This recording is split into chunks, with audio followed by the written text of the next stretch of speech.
정부가 19년 만에 의과대학 입학 정원을 확대하겠다는 방침을 확정했습니다. 현재 총 정원인 3,058명에서 65%가량 늘어나 5,058명이 되는 겁니다. 적용 시기는 당장 올해 대입부터입니다. 이른바 소아과 오픈런과 응급실 뺑뺑이 등 필수 의료 분야의 문제를 신속히 해결하겠다는 취지입니다.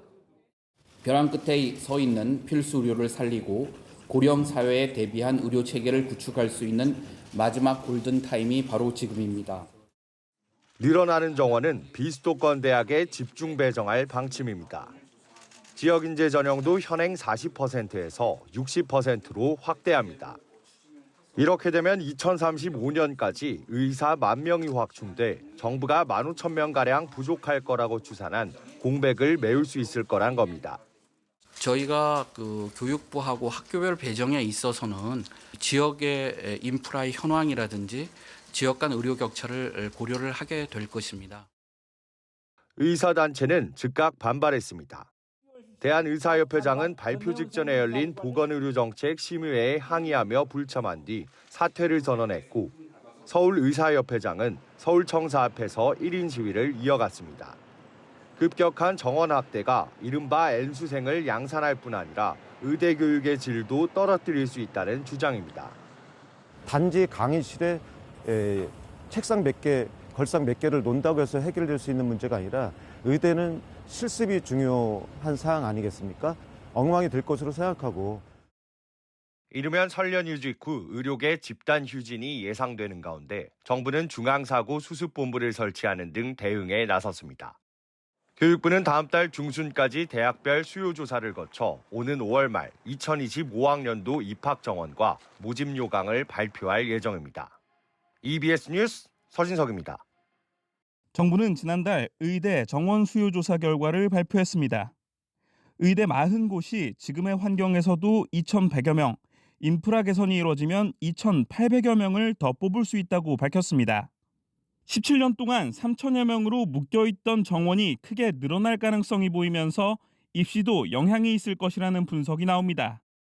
수시 전형 기준으로 올해 약 12,000명이 의대에 지원한 것으로 추산되는데 정원이 2,000명이 늘면 지원자는 2배까지 늘 거라는 전망이 나옵니다. 35대 1의 경쟁률에 10만 명 정도의 학생들이 지원을 하게 될 것으로 분석되고요. 4.78건이라고 하는 1인당 지원 건수로 계산을 하면 대략 한 22,000명, 기존의 학생들과의 2배 정도의 인원이 지원을 하게 되지 않을까. 지난 3년간의 의대 정시 합격자를 보면 재학생은 21%에 그치지만 다시 시험을 치른 N수생은 77%가 넘는 것으로 나타났습니다. 정시 모집이 재도전하는 학생들에게 상대적으로 유리한 구조이다 보니 이과 상위권을 중심으로 의대 재도전을 위한 N수생을 양산하는 결과로 이어질 가능성도 제기됩니다. 의료 현장에선 정원이 늘더라도 구조적인 개선 없이는 학생들이 필수 의료학과는 기피하는 현상이 개선되지 않는다며 보완책 마련을 요구합니다. 소아과, 흉부외과 140명, 30명 모으는데 하반기에 지원한 학생 전공의들 4명, 1명, 인기 있는 재활의학과, 정형외과, 성형외과 7명 모집하는데 지금 3대1, 4대1 이렇게 되거든요. 전공의들도 재수, 삼수해서 자기가 원하는 과, 전망이 좋은 과로 가려고 하지 지금 환경이 안 좋은 과로 밀려 나오지 않습니다. 반면 지방 거점 의대를 중심으로 지역 인재 전형의 확대 등으로 지역에 상주하는 학생이 의료 인력으로 이어질 수 있다는 기대도 있습니다. 3058등과 6,000등의 차이 뭔가 봤더니 명예 돌파리 차이가 아니고 수능 수학 한두 문제 차이다. 이제 근무하기 힘든 전공 지역에서 근무자가 증가하지 감소할 리는 없다. 보건복지부가 의대 수요 조사를 발표한 데 이어 늦어도 내년 초에는 의대 증원 규모가 공식적으로 발표될 전망입니다. EBS 뉴스 박광주입니다. 오픈런이라고 하죠. 병원 오픈 시간에 맞춰서 아픈 아이를 데리고 가면 줄이 길게 서 있어요. 그러면 2-3시간은 기본으로 기다려야 합니다. 응급실의 수용과 미수용이 계속 이렇게 들쑥날쑥하기 때문에 구급 출동에 대해서 부담감이 가장 큰 것도 사실입니다. 병원에 갈 때 국민들이 겪는 흔한 문제들입니다. 윤석열 대통령이 8번째로 주재한 민생 토론회에선 이 같은 상황을 해결하기 위한 의료개혁 4대 정책이 발표됐습니다. 오늘 발표하는 4대 정책 패키지는 무너져가는 우리 의료 체계를 바로 세워서 국민의 건강과 생명을 지키겠다는 약속의 일환임과 아울러 우리 대한민국의 의료 산업을 세계 최고의 수준으로 발전시키겠다는 그런 저희들의 계획이 담겨 있습니다. 우선 의료 인력을 대거 확충하기로 했습니다. 고령 인구가 급증하고 보건 산업의 수요도 늘고 있지만 우리나라 임상의사 수는 국민 1000명당 2.6명, OECD 평균인 3.7명에 훨씬 못 미칩니다. 일부의 저항 때문에 후퇴하지는 않겠다면서 19년째 묶여있는 의대 정원을 늘리겠다는 입장을 다시 한번 강조했습니다. 아무리 좋은 인프라를 구축해도 이것을 실행할 사람이 없다면은 무용지물에 불과합니다. 양질의 의학 교육과 수련 환경을 마련해서 의료 인력 확충을 뒷받침할 것입니다.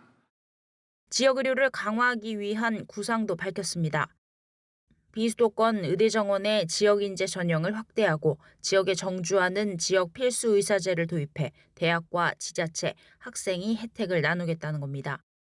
또 오는 2028년까지 10조 원 이상을 투자해 필수 의료 수가를 집중 인상하기로 했습니다.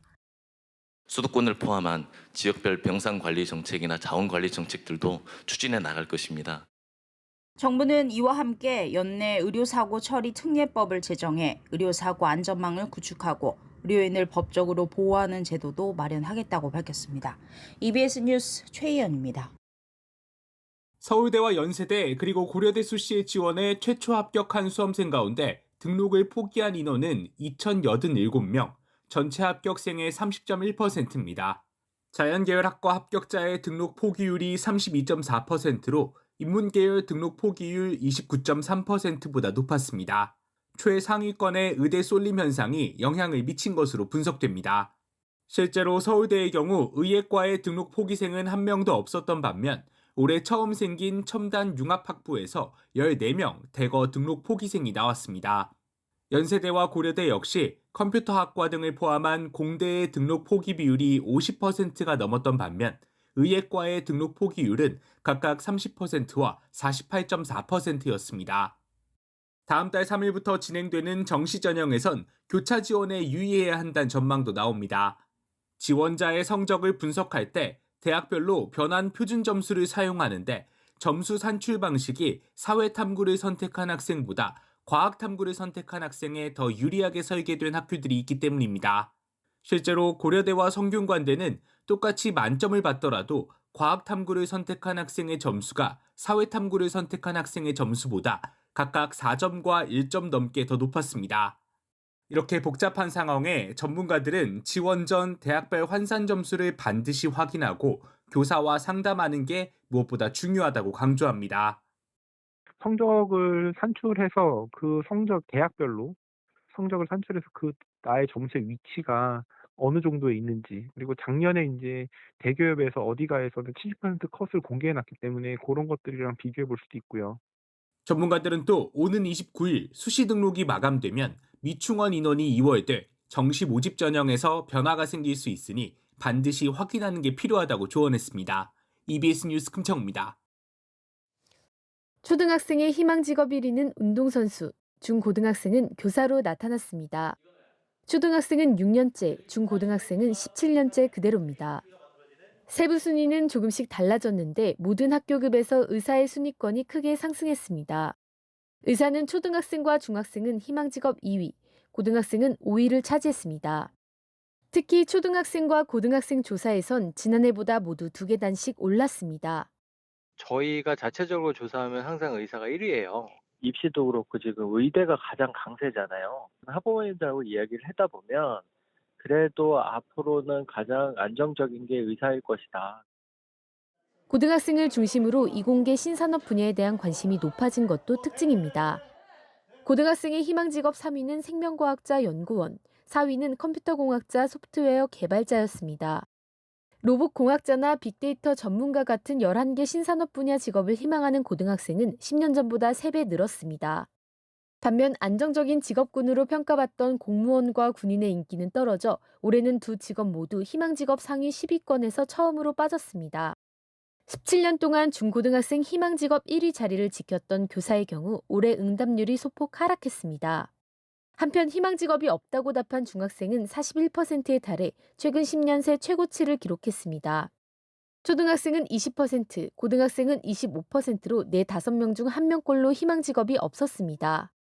희망직업 가지고 있지 않는 이유는 스스로가 뭘 원하는지 잘 모르는 거죠. 그 아이들 실제로 만나보면 명확하게 어떤 걸 하고 싶다라고 생각하는 아이들보다는 자기가 무엇을 하고 싶어 하는지, 어떤 삶을 살고 싶어 하는지에 대한 생각 없는 애들이 훨씬 많거든요.